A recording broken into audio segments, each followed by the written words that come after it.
Hello, and welcome to Fuck the Football. And this is Fuck the World Cup. Yes, that's right. We are starting with a World Cup series just a week to the World Cup, and this has to be perhaps one of the most exciting times we are all living in. I have personally seen a lot of World Cups.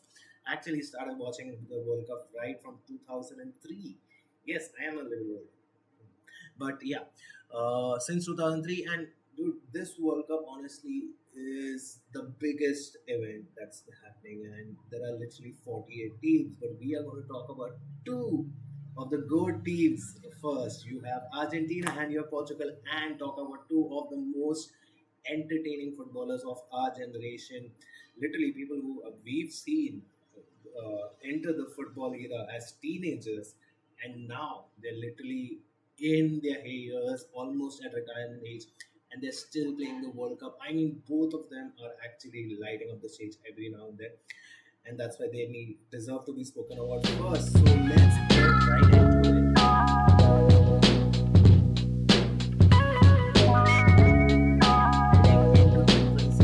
World Cup actually feels very different. For the first time in years, both teams might actually be strong enough to win without depending entirely on Messi and Ronaldo. Yeah, that's true, man. That's true. I mean, the stats speak a lot about how the teams have developed, and this is literally what makes them very frightening. Because while everyone is still talking about Messi and Ronaldo, the real story is actually happening around them, around the team that's been built with them, not around them, with them. First up, we're going to talk about Argentina, man. Since taking over Argentina in 2018, Lionel Scaloni, my God, has built one of the greatest teams of international football. Plus matches, 75 plus victories, guys, and less than 10 defeats. And they've actually scored 220 goals. That's almost 2 to 3 goals per game. This team is an attacking force, and yeah, a win percentage of literally 75%. Man, Lionel Scaloni is doing something crazy. I mean, this team has already won World Cup 2022, of course, Copa America 21 and 24, and yeah, this arguably has to be perhaps the greatest period of Argentine football since the days of Maradona. Speaking of which, I'm wearing a Maradona jersey if no one's recognized that. It's on this Napoli place. Isn't that crazy? And yeah, you know, the most dangerous thing about this team is they are literally no longer dependent on Messi.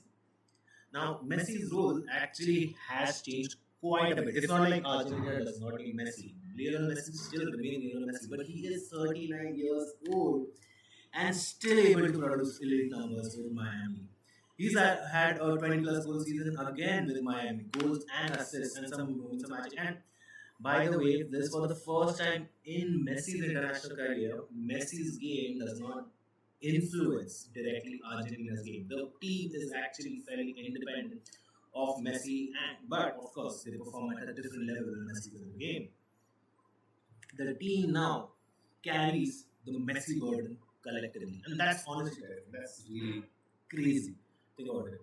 And Messi comes into this tournament with a very strong connection. Right now in Inter Miami, he's actually playing with fellow Argentines Rodrigo De Paul and Thiago Almada. He's already playing with fellow Argentinians in his Inter Miami FC system, and he's actually getting that same chemistry back here.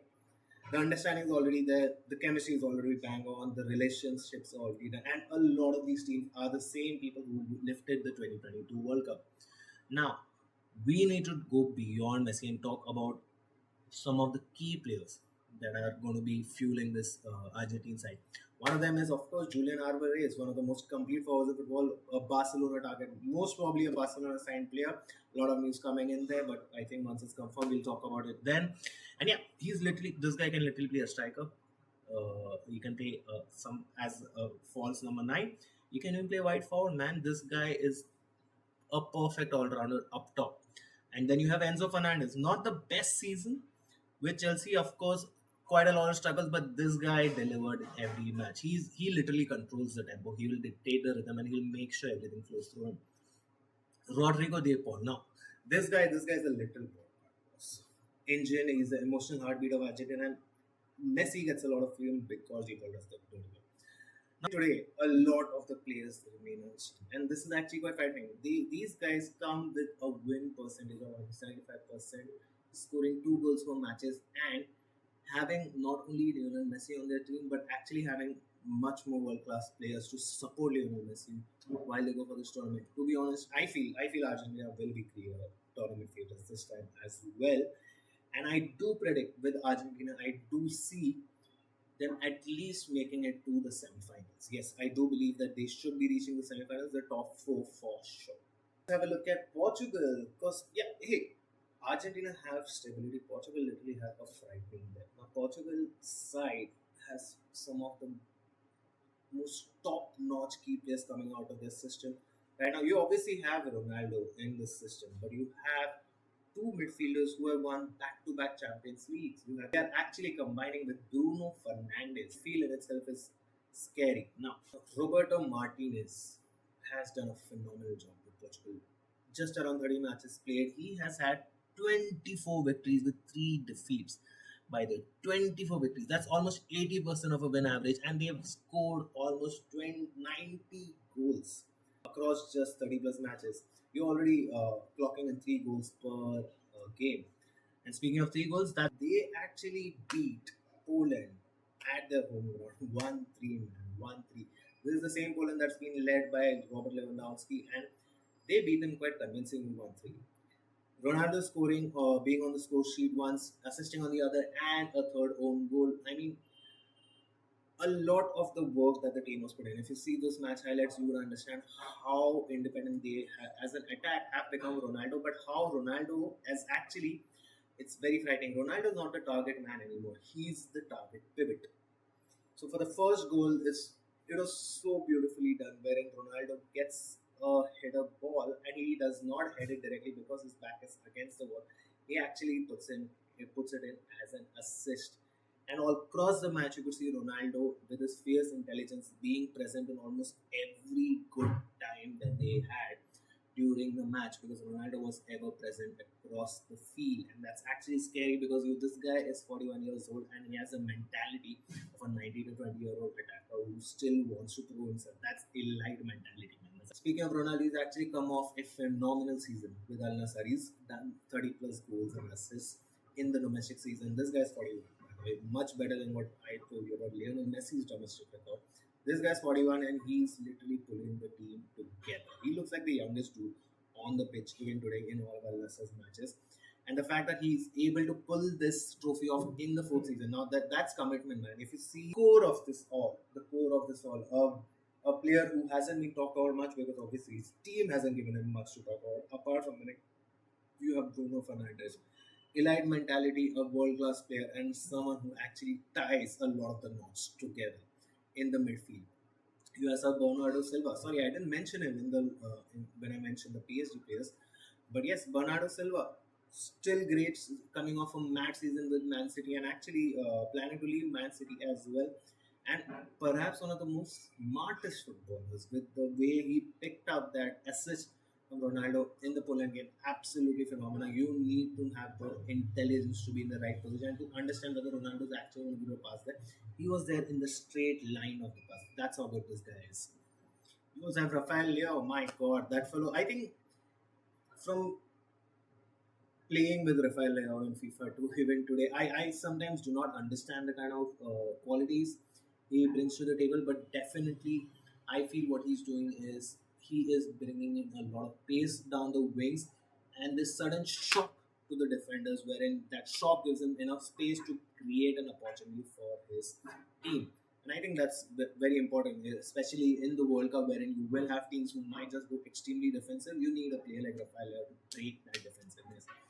And then you have their left back. My God, Nuno Mendes is the best left back in the world right now. I think I would like to compare him to the likes of Eric Abidal, and even Maicon or Danny Alves. Man, this guy is a monster. He picks up balls and explodes in forward motion so fast, and then he even covers back defensively at the same speed. I don't know what kind of energy he's on, but he's on an unlimited amount of energy. Let's round this up. What is making both of these teams different? Like with every team that you're seeing right now, there are a lot of questions being arising. Even with teams like France, Spain, Germany. England have like certain concerns that need to be addressed. Brazil have massive defensive concerns, but to be honest, Argentina, Portugal, even with the last friendlies, even with the fact that their attackers are way above the benchmark age for a World Cup squad, these two are both hitting literally 39 and 41, man. Messi and Ronaldo. And these two squads actually look very complete. They look completely in sync. And I believe even with Portugal, I feel they have a very, very high chance of reaching the top eight. To be honest, I would love to see Argentina and Portugal knockout match or even a final if that's the case. If that final happens, I think that would be a dream final to have, and that would be great for US soccer.